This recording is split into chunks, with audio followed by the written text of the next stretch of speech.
I'm Paul Boykin, and I've been here for almost 13 years in January. Never anticipated doing this, but after Brother Mark had announced that he was leaving, I got a call that to be on the pastor search committee. Growing up as a pastor's kid, I had sometimes been on the other side of the equation as part of the family of the pastor being called, but I had never been part of, obviously, the search portion of that. We started out as a committee, and our primary focus was prayer. Prayer is a part of a relationship to God, and a part of any good relationship involves communication. And of course, prayer is how we communicate to and with God, and reading His Word and all that. It's an important part of that two-way communication process.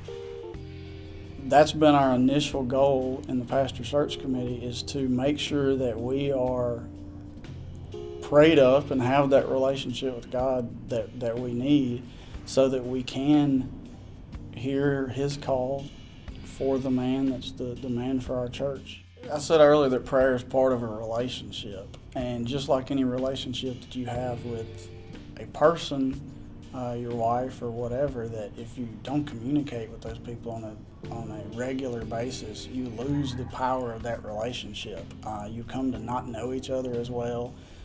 You maybe miss out on a lot of learning about each other, and just the power of that relationship. And I think all of us as Christians, I mentioned to pray without ceasing.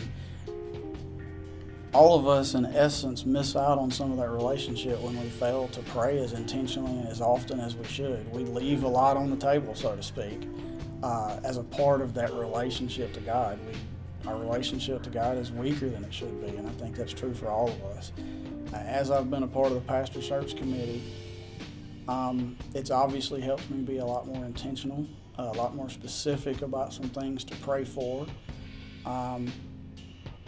and it's helped me to challenge myself to make sure that that relationship is what it should be.